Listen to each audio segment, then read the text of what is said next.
दोस्तों, स्वागत है आपके अपने आध्यात्मिक कहानी के इस चैनल पर। दोस्तों, अगर आप इस चैनल पर पहली बार आए हुए हैं तो सब्सक्राइब जरूर कीजिए और नीचे साइड में दिए हुए घंटी के आइकॉन पर क्लिक कीजिए। एक व्यक्ति था जिसका नाम था गार्गेय और उसकी पत्नी का नाम था मैत्रायणी था। जब वह गर्भवती थी तब उसको देखकर किसी महापुरुष व्यक्ति ने कहा कि यह जो बच्चा आपके पेट में है यह बहुत महान ज्ञानी बनेगा या एक बहुत बड़ा डाकू बनेगा। और इस डर से कि बच्चा डाकू ना बन जाए, उन्होंने उस बच्चों को जन्म देने के बाद एक गुरुकुल आश्रम में पढ़ाई के लिए भेज दिया। उस बच्चे का नाम था अहिंसक। अहिंसक गुरुकुल में पढ़ता था। बहुत होनहार, बहुत कुशल, बहुत समझदार और बिल्कुल तेज प्रखर बुद्धि का था, जिसके कारण वहां पर जो बड़े घरों के बच्चे थे वे उस बच्चे से जलने लगे और उसके बारे में नई नई साजिशें और झूठ बोल बोल करके अपने गुरु से उसके बारे में झूठी बातें बताने लगे। वे सब कहते थे, गुरुजी, यह लड़का झूठ बोलता है और चोरी करता है। इस तरह की बातें करके उसके ऊपर आरोप लगाने लगे और उसको उस आश्रम से बाहर निकलवा दिया। आश्रम से अपने घर आते समय बीच में जंगल पड़ता था। वहां से गुजरते समय उसको कुछ डाकुओं ने पकड़ लिया। उस समय वह छोटा बच्चा 8 साल का था। उन डाकुओं ने उस बालक को बहुत मारा पीटा और उससे अपनी सेवा करवाने लगे थे। वह बच्चा उन्हीं के साथ रहते रहते डाकू लुटेरे जैसी बातें करने लगा। अब वह बड़ा हो गया और 16 साल का हो गया। एक बार उसने देखा कि सब डाकू सो रहे थे, तभी उसने कसम खाई कि मैं इन सब को मारूंगा। उसने सोते हुए सारे डाकुओं को मार दिया और उसने प्रतिज्ञा ली कि मुझे 1000 लोगों को मारना है।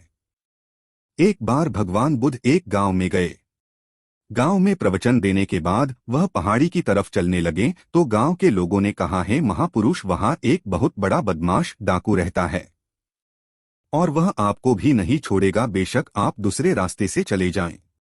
हम आपसे विनती करते हैं आप उधर ना जाएं, वह आपको भी नहीं छोड़ेगा। अब तक उसने 999 लोगों को मार दिया। अब उसे केवल एक आदमी की तलाश है। अब उसकी मां ने भी उससे मिलना बंद कर दिया है। लेकिन गौतम बुद्ध ने कहा, उसको अपनी प्रतिज्ञा पूरी करने के लिए केवल एक आदमी की जरूरत है, इसलिए उसके भले के लिए मैं वहां जाऊंगा। जो उसकी एक कसम है वह तो पूरी हो जाए। गौतम बुद्ध ने उनकी एवं अपने अनुयायियों की बात अनसुनी कर दी और कहा कि मुझे जाना ही होगा, आप मेरे चक्कर में ना पड़े। और भगवान बुद्ध चलते चलते वह पहाड़ी पर उस गुफा की तक पहुंच गए। वही गुफा के बाहर अंगुलिमाल अपने फरसे को धार लगा रहा था। अंगुलिमाल ने देखा कि एक ऋषि चला आ रहा है और उसने दूर से ही उन्हें आवाज दी और कहा, कौन हो और यहाँ पर क्यों आए हो? क्या आपको गांव वाले ने नहीं रोका, मेरे बारे में नहीं बताया? चलो कोई बात नहीं, मैं तुमको एक साधु महात्मा समझकर मैं छोड़ देता हूँ, जाओ यहाँ से। यह सुनकर महात्मा बुद्ध बोल, मेरे बारे में जानने के चक्कर में मत पड़ो, मैं कौन हूँ? जो तेरा अपना काम है उसे कर ले, मेरी बातों में पड़ेगा तो उलझ जाएगा। इस पर अंगुलिमाल ने फिर बोला, तुम जाओ, पता नहीं क्यों मुझे तुम पर दया आ रही है, ठहर जा और लौट जा। इस पर बुद्ध बोले, तुम कहते हो ठहर जाओ, तुम्हें लगता है मैं चल रहा हूँ, लेकिन मेरी तरफ तो तुम चल कर आ रहे हो और तुम मुझे कह रहे हो ठहर जा। मैं तो रुका हुआ हूँ, मैं तो कब का ठहरा हुआ हूँ। अब ये बता तू कब ठहरेगा? फिर अंगुलिमाल बोला कि मैंने बहुत लोगों को मारा है, कुछ लोगों को चलकर मारा है, बहुत लोगों को युद्ध करके मारा है, लेकिन तुम एक ऐसे पहले व्यक्ति हो जो खुद मरने के लिए मेरे पास आए हो। चलो ठीक है, अब मैं यह काम भी कर देता हूँ। वह उठा और गौतम बुद्ध को मारने के लिए चला। गौतम बुद्ध ने कहा, जब किसी को मारा जाता है तो उसकी अंतिम इच्छा पूरी की जाती है, तुम मेरी इच्छा पूरी नहीं करोगे। उनकी बात सुनकर अंगुलिमाल बोला, बताओ तुम्हारी क्या इच्छा है? बुद्ध बोले, इस एक पेड़ के कुछ पत्ते या शाखा तोड़कर मुझे दे दो। अंगुलिमाल ने वैसा ही किया। गौतम बुद्ध कहने लगे, तुमने मेरा आधा काम कर दिया है, आधा काम और कर दो, वापस इस शाखा को उसी पेड़ पर लगा दो। अंगुलिमाल कहने लगा, अब तो मुझे लगता था कि तुम पागल हो। तुमने कहा पेड़ के पत्ते काट कर लाओ, मैं काट कर लेकर आ गया, तो अब तुम कह रहे हो इस शाखा को दोबारा वही लगा दो, जबकि मैंने शाखा का काट दी। कहीं कटी हुई शाखा भी दोबारा से पेड़ पर लग सकती है। इस पर बुद्ध बोले, अगर कोई पेड़ की शाखा कटकर वापस नहीं लग सकती तो फिर तूने जो इतने लोग मारे हैं, यह तूने कोई महान काम किया है। मारना तो कोई भी कर सकता है, एक छोटा बच्चा भी कर सकता है।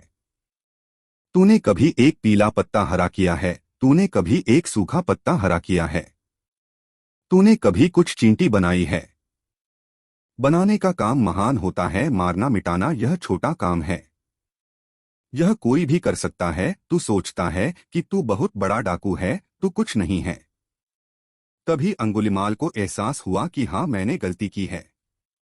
गौतम बुद्ध की आबोहवा से, प्रकाश से अंगुलिमाल प्रभावित हो रहा था, जिसके कारण वह महात्मा बुद्ध के चरणों में गिर गया और गौतम बुद्ध ने उसको माफ कर दिया है। उसने बुद्ध से माफी मांगी और बोला, भगवान मुझे बताओ मुझे क्या करना होगा। महात्मा बुद्ध उसको अपने साथ लेकर चल दिए। अंगुलिमाल गौतम बुद्ध का शिष्य बन गया तो भगवान बुद्ध के जो भी अन्य शिष्य थे वह सब भगवान बुद्ध से कहने लगे, भंते यह चालबाज है कि यहाँ पर आकर आपको भी मार देगा और हम सबको मारेगा। यह इसकी चालाकी है, यह ढोंगी है। यहाँ पर आया तो है सिर्फ दिखाने के लिए कि अब मैं बदल गया, लेकिन यह चालबाजी से हम सबको मार देगा। गौतम बुद्ध ने कहा, नहीं, अब यह तुम्हारी तरह मेरा शिष्य बन गया है। इसने जो भी पाप किए हैं वह सब दूर हो गए हैं। अब यह भी आपकी तरह एक निर्दोष है। दोस्तों, अगर आप इस चैनल पर पहली बार आए हुए हैं, सब्सक्राइब जरूर कीजिए और साइड में दिए हुए घंटी के आइकॉन पर क्लिक कीजिए। धन्यवाद।